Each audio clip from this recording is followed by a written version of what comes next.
Hello students of class 6. In our previous class we discussed about balanced diet. In our today's class we are going to discuss about the diseases due to an improper diet.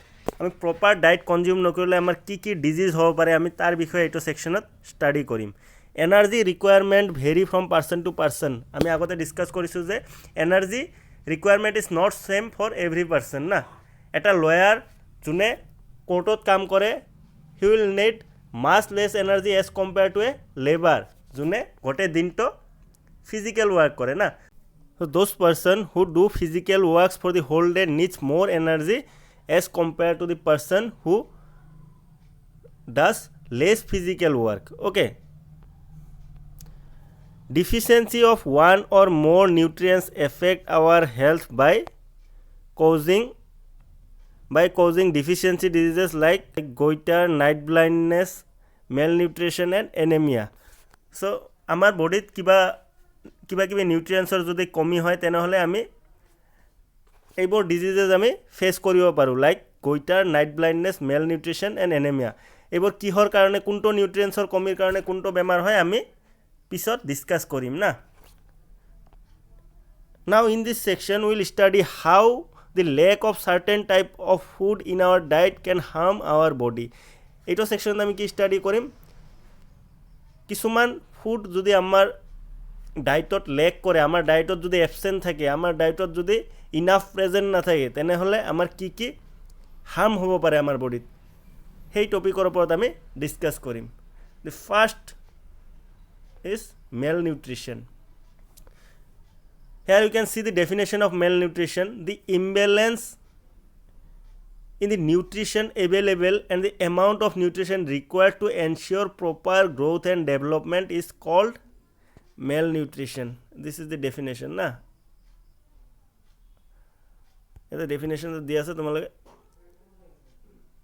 likhi loba na nijor copy likhi loba The imbalance in the nutrition ইয়াতে কম বা বেছি কোৱা নাই নৰমালি মানুহে মেল নিউট্ৰিশন বুলি কলে কি বুলি ভাবে নিউট্ৰিশনৰ কমি খোৱা বস্তু কমকে যোনে কনজিউম কৰে তাৰ মেল নিউট্ৰিশন হয় একচুয়ালি কথাটো হেনেকুৱা নহয় দি ইমবেলেন্স ইন দি নিউট্ৰিশন মিন্স যদি কোনোবাই লগাতকে বেছি বা কম পৰিমাণে কোনো এটা নিউট্ৰিশন কোনো এটা নিউট্ৰিয়েন্টস যদি কনজিউম কৰে তেনেহলে তাৰ মেল নিউট্ৰিশন হ'ব পাৰে that means imbalance হলে মেল নিউট্ৰিশন হ'ব পাৰে so I hope you will write down this definition in your copy malnutrition can be a result of either less nutrients available or the body's inability to use nutrients available so malnutrition কিহৰ কাৰণে হ'ব পাৰে আমাৰ either due to the less nutrients available মানে আমি আমাৰ যিমানখিনি নিউট্ৰিয়েন্টস লাগে আমি ইমানখিনি কনজিউম কৰিব পৰা নাই ঠিক আছে বা এনেকুৱা হ'ব পাৰে our body's inability to use the nutrients available আমাৰ বডিৰ মাজত নিউট্ৰিয়েন্টস আছে কিন্তু কি আমাৰ বডিয়ে সেই নিউট্ৰিয়েন্টসবোৰ ভালকে ইউজ কৰিব পৰা নাই ঠিক আছে let us learn about deficiency of protein carbohydrate fat also known as protein energy malnutrition here we will learn about the deficiency diseases caused due to deficiency of protein carbohydrate and fat and they are also known as protein energy malnutrition আৰু সেই ডিজিজক কি বুলি কয় protein energy malnutrition বুলি কয় deficiency diseases caused due to the deficiency of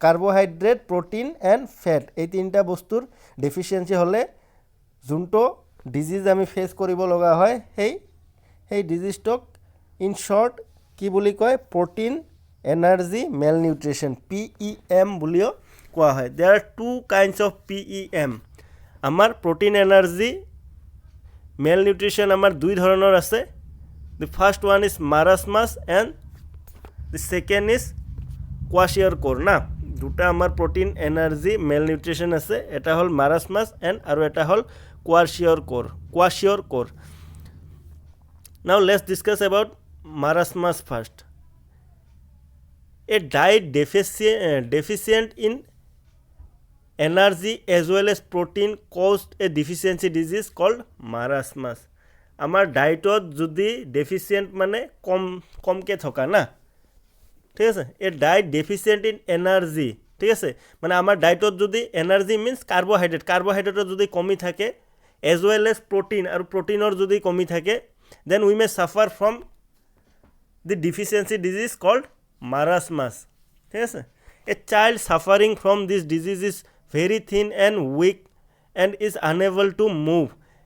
এজন child if he is suffering from marasmus তাৰ বডিটো বহুত থিন হৈ যায়। ঠিক আছে, and his body become very weak and he will face problem in movement কৰোঁতে কি হ'ব পাৰে, তাৰ প্ৰব্লেম হ'ব পাৰে না।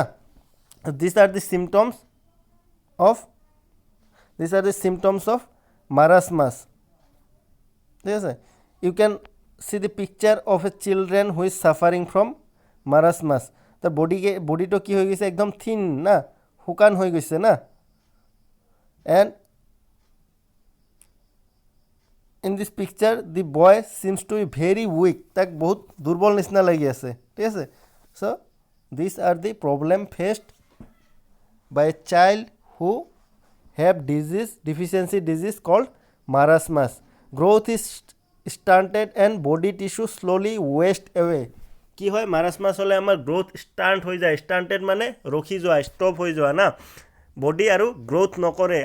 মানুহে বাচ্চাবোৰে কি হয়, আমাৰ ডাঙৰ দীঘল হোৱা বন্ধ কৰি দিয়ে, যেনেকুৱা চাইজ সেনেকুৱাই থাকে। And body tissue slowly waste হয়, আমাৰ বডিৰ টিচুবোৰ কি হয়, মাৰাছমাছ হ'লে বডিৰ টিচুবোৰ ৱেষ্ট হোৱা ষ্টাৰ্ট হৈ যায় না।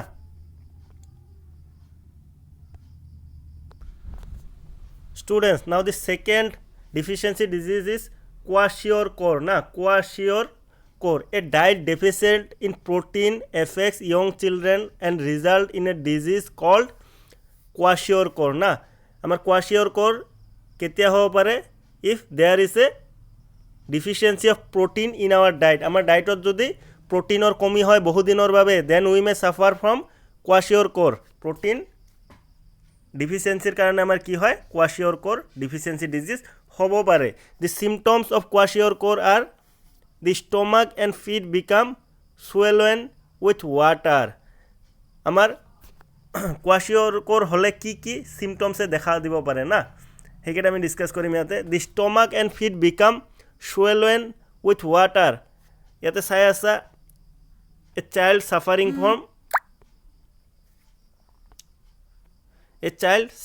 from kwashiorkor না, you can see in the picture।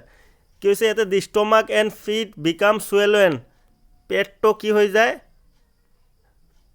ফুলি যায় না। এণ্ড ভৰিবোৰ কি হৈ যায়, ফুলি যায়, you can see in the picture. And they store water in them. ঠিক আছে, পেটৰ ভিতৰত আৰু ভৰিৰ ভিতৰত পানী জমা হৈ যায় না। This is the first symptom. The muscles waste away, বডিৰ মাংসবোৰ, ঠিক আছে, মাছলছবোৰ লাহে লাহে কি হৈ যাব ধৰে, পচি যাব ধৰে। দি স্কিন গেটছ ডিছকালাৰ্ড, স্কিনৰ কালাৰ কি হৈ যায়, চেঞ্জ হৈ যায়। ঠিক আছে, স্কিনৰ কালাৰ চেঞ্জ হৈ যায়।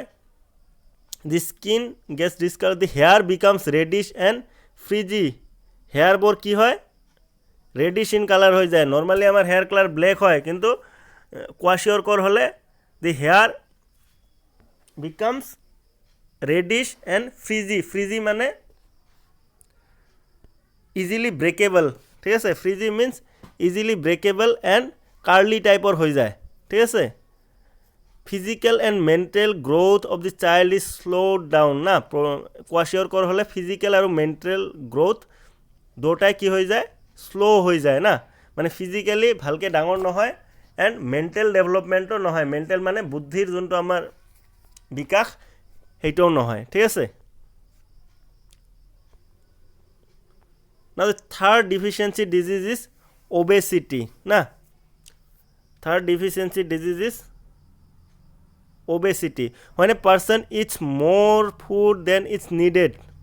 ঠিক আছে, the excess food is converted into fat and stored under the skin। যেতিয়া মানুহে লগাতকৈ বেছি খায়, মই কৈছিলোঁ নহয় নিউট্ৰিয়েণ্টছ আমাৰ কাৰণে বেছিও ভাল নহয়, নিউট্ৰিয়েণ্টছ আমাৰ কাৰণে কমো ভাল নহয়। আগত দুটা কণ্ডিশ্যন যোন দুটা পৰিলোঁ আমি মাৰাছমাছ আৰু কোৱাচিয়ৰকৰ, সেইকেইটা হ'ল ডেফিচিয়েঞ্চিৰ কাৰণে, আমাৰ নিউট্ৰিয়েণ্টছৰ কমি হোৱাৰ কাৰণে হোৱা disease. But obesity is a disease which cause due to excess nutrients. যদি আমি লগাতকৈ বেছি নিউট্ৰিয়েণ্টছ কনজিউম কৰোঁ তেতিয়া আমাৰ অবেচিটি হয়। When a person eats more food than is needed, the excess food is converted into fat. আমি লগাতকৈ বেছি খালে, লগাতকৈ বেছি কাৰ্বহাইড্ৰেট যদি কনজিউম কৰোঁ তেনেহ'লে সেই কাৰ্বহাইড্ৰেটছবোৰ কি হৈ যায়, ফেটত কনভাৰ্ট হৈ যায়। ফেটত কনভাৰ্ট হৈ কেনে আমাৰ স্কিনৰ ভিতৰত ষ্ট'ৰ হৈ থাকে। This increases the weight of the person, আৰু এনেকৈ মানুহজনৰ ৱেইট কি হৈ যায়, ইনক্ৰিজ হৈ যায়। আমি যোনটো মোটাপা বুলি কওঁ, বহুত মোটা হৈ যায় মানুহজন না। This condition in which a person is overweight is called obesity. আৰু এইটো কণ্ডিশ্যনকে কি বুলি কোৱা হয়, অবেচিটি বুলি কোৱা হয় না, য'ত মানুহৰ ৱেইট হৈ যায় ডিউ টু অভাৰ ইটিং। ঠিক আছে, the condition in which due to over eating a person's weight become over than normal না, নৰ্মেলতকৈ বহুত অভাৰ হৈ যায়, সেইটো কণ্ডিশ্যনক কি বুলি কোৱা হয়, অবেচিটি বুলি কোৱা হয়। One of the cause of obesity is a diet rich in high energy foods like butter, cakes etcetera না। মানে মেইন কজ কি হয় অবেচিটিৰ, মানে হাই এনাৰ্জি ফুডবোৰ যদি বেছিকৈ কনজিউম কৰে। আমাৰ মেক্সিমাম ৰিচ ঘৰত দেখা যায় এইবোৰ বস্তু মানে বেছিকৈ কনজিউম কৰা, butter, cake, then cream, chocolate, then fried food, sweet. ঠিক আছে, এনেকুৱা ধৰণৰ বস্তু আমাৰ ৰিচ ফেমিলিৰ কিডছবোৰে বা ৰিচ ফেমিলিৰ যোনবোৰ মানে বাচ্চা আছে সেইবোৰে খোৱা দেখা যায়। And they gain excess weight due to over eating. ঠিক আছে, সিহঁতে অভাৰ ইটিং কৰাৰ কাৰণে কি হৈ যায়, সিহঁতৰ মানে অবেচিটি ফেচ কৰিব লগা হয়। Access weight can lead to many medical problem. আৰু ৱেইট যদি বাঢ়ি যায় আমাৰ নৰ্মেলতকৈ, নৰ্মেল যোনটো বডি ৱেইট থাকিব লাগে আমাৰ এজ হিচাপে, আমাৰ বডি হিচাপে যিমানখিনি ৱেইট থাকিব লাগে তাতকৈ বেছি যদি হৈ যায় তেনেহ'লে উই may suffer from many medical problems. Okay, so' obesity mainly আমাৰ ৰিচ মানুহৰ ভিতৰত দেখা যায়। আৰু দিছ মাৰাছমাছ এণ্ড কোৱাচিয়ৰকৰ, এই দুটা বেমাৰ নৰ্মেলি আমাৰ পুৱাৰ পিপুলছৰ মাজত দেখা যায়। ঠিক আছে, I hope you understood this 3 deficiency diseases. যদি কিবা প্ৰব্লেম আছে তেনেহ'লে you can ask me questions on WhatsApp. Thank you students, have a nice day.